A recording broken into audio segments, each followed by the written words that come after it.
राजस्थान के कोटपुतली में 700 फीट गहरे बोरवेल में फंसी 3 साल की चेतना को निकालने के लिए रेस्क्यू टीम उसके करीब पहुंच गई है। कलेक्टर कल्पना अग्रवाल इस समय मौके पर मौजूद हैं। एएसपी और अन्य अधिकारी भी मौके पर हैं। कोटपुतली के बीडीएम अस्पताल और घटना स्थल से अस्पताल के रास्ते पर पुलिस जाब्ता तैनात किया गया है। मासूम चेतना को बाहर निकालते ही अस्पताल ले जाया जाएगा। एम्बुलेंस सर्विस लाइन से अस्पताल पहुंचेगी। घटना स्थल की ओर जाने वाले रास्तों पर अब पुलिस सख्ती बरत रही है। आपको बता दें कि 23 दिसंबर की दोपहर चेतना खेलते हुए बोरवेल में गिर गई थी। वह करीब 170 फीट की गहराई में फंसी थी। बोरवेल में गिरने के बाद से उसे पानी तक नहीं पहुंचाया जा सका। इसके बाद बारिश के चलते रेस्क्यू ऑपरेशन में कुछ दिक्कतें और आईं। मंगलवार 24 दिसंबर की शाम से वह कोई मूवमेंट नहीं कर रही है। अधिकारी बीते कई दिनों से उसके कैमरे की इमेज या विजुअल्स को नहीं दिखा रहे हैं। आपको बता दें कि एक दिन पहले एनडीआरएफ टीम के प्रभारी योगेश कुमार मीणा ने बड़ी जानकारी दी थी। सुनिए उन्होंने क्या कुछ बताया था।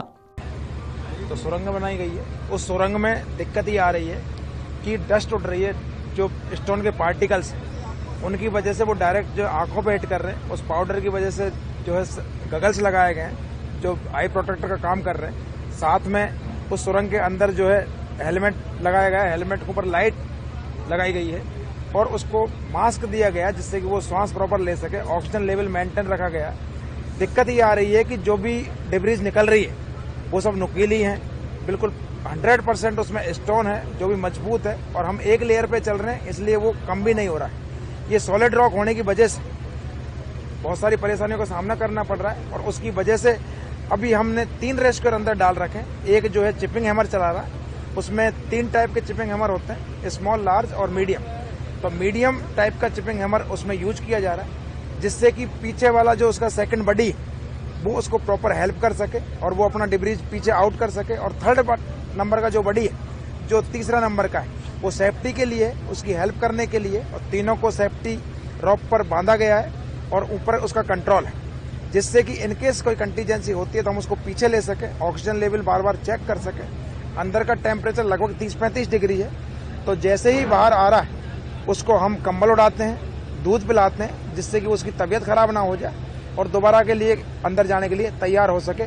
उनका 3 बडी इसलिए लगा रखें कि यदि उसमें से हम एक जब रेस्क्यूअर को ऊपर लाते हैं तो हमारा काम में कोई बाधा ना आए और काम रुके ना और काम बरकरार चलता रहे। और जब जैसे ही एक रेस्क्यूअर ऊपर आता है, नया रेस्क्यूअर हम तैयार रखते हैं और उसको उसी पोजीशन में तुरंत जो है नीचे भेज देते हैं। काम कंटिन्यू लगातार जारी है, लेकिन मुश्किल ये है कि बहुत सॉलिड पत्थर है, उसको काट पाना उस एंगल में, उस सुरंग में बड़ा दिक्कत कर रहा है और बड़ी मुश्किल से जो है लगातार प्रयास करने के बावजूद भी वो पत्थर काटना बड़ा मुश्किल हो रहा है।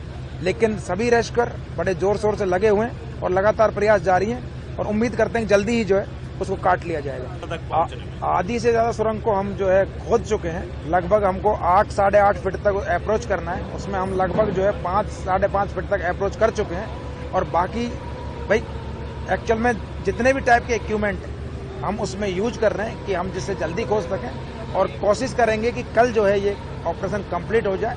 और यदि हमारी एक्यूरेसी ठीक है तो हमने उसको चेक करने के लिए कि क्या हम जो डिगिंग कर रहे हैं क्या पर्टिकुलर डायरेक्शन में कर रहे हैं, क्या पर्टिकुलर टारगेट पे हिट कर पाएंगे, उसलिए हमने जितनी भी आसपास की mines Hindustan zinc limited Ajmer और जो है अपने भीलवाड़ा से और इधर से खेतड़ी से, तीनों जगह से जो है उसके इस टाइप का कोई इक्विपमेंट है तो उनके इंजीनियर बुलाएं, सिर्फ सदाई चेक करने के लिए उस डायरेक्शन में हिट कर सके और उसको बुला के चेक करवाया गया। मैनुअली जो ग्रामवासी है जो मकान बनाने का काम करते हैं उनसे भी उसका एंगल चेक करवा गया है। इसके अलावा एयर फोर्स और बीएसएफ से भी एक जवान बुला के जो डिग्री सेट करता है उससे भी बुला के हमने चेक किया गया।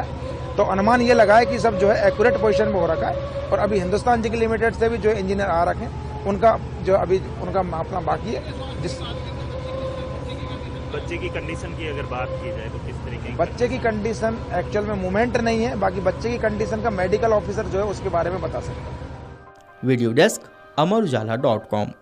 अगर आप ये वीडियो YouTube पर देख रहे हैं तो हमारे चैनल को सब्सक्राइब कर बेल आइकन दबाएं और Facebook पर देख रहे हैं तो हमारे पेज को लाइक करें। 8 मिलियन प्लस सब्सक्राइबर, आपके इस भरोसे के लिए बहुत धन्यवाद।